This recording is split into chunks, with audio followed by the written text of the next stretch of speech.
Look at this world. It looks like it's alive. And it is, but not in the way you think.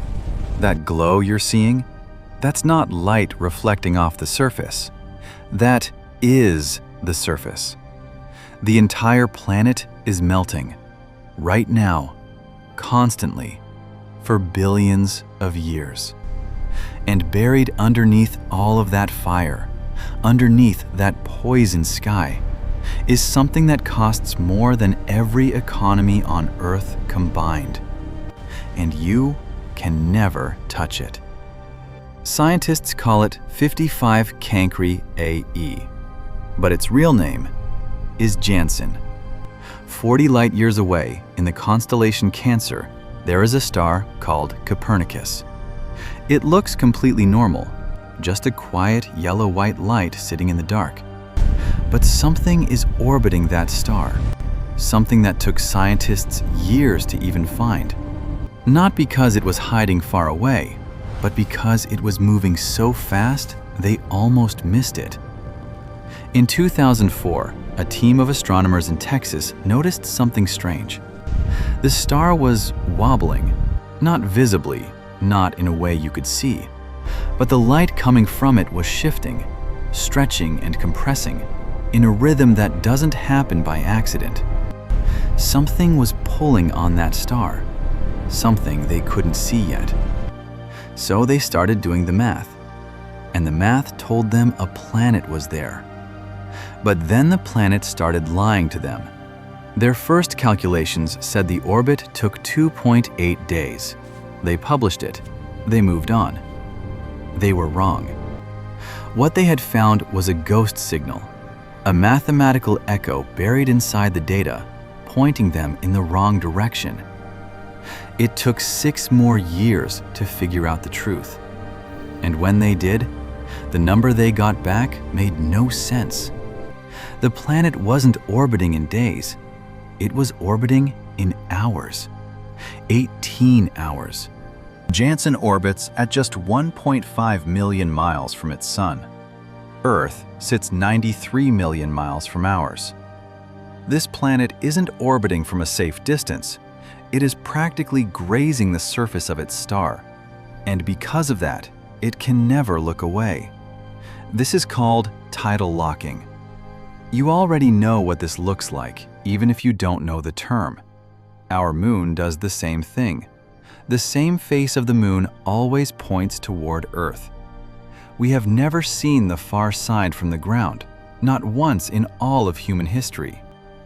Janssen is locked to its star the exact same way. One side faces Copernicus, forever. The other side faces the dark, forever. And on that day side, the temperature is 3,771 Kelvin. That is over 3,500 degrees Celsius. Iron melts at 1,538 degrees. The surface of Janssen is more than twice that hot. Iron doesn't just melt there, it evaporates. There is no ground on the day side of Janssen, no rock, no crust, no surface to stand on. Just a global ocean of magma, churning, glowing, bubbling, covering an entire hemisphere of a planet 8 times the mass of Earth.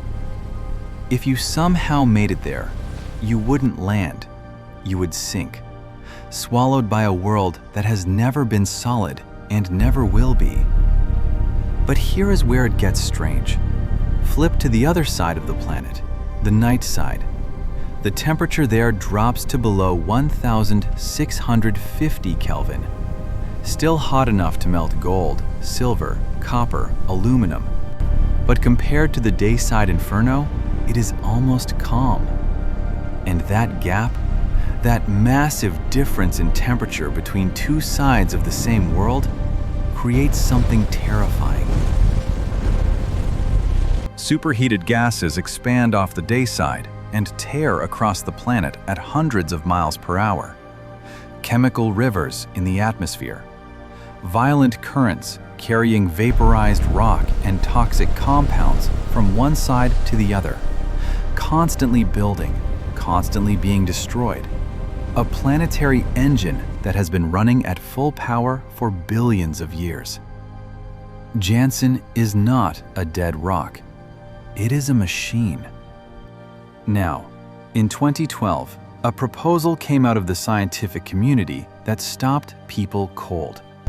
Jansen might be a diamond planet. Here is why. On Earth, we are an oxygen-rich world. Our rocks are built from silicon and oxygen bonded together, silicates, the familiar geology under our feet. But Jansen was born in a different kind of system. The star Copernicus has more carbon relative to oxygen than our Sun does. In a system like that, the chemistry of planet formation changes completely. Instead of silicates, you get carbides, carbon-rich rocks, carbon-rich everything. And if the models are correct, up to 1/3 of Jansen's total mass could be pure carbon.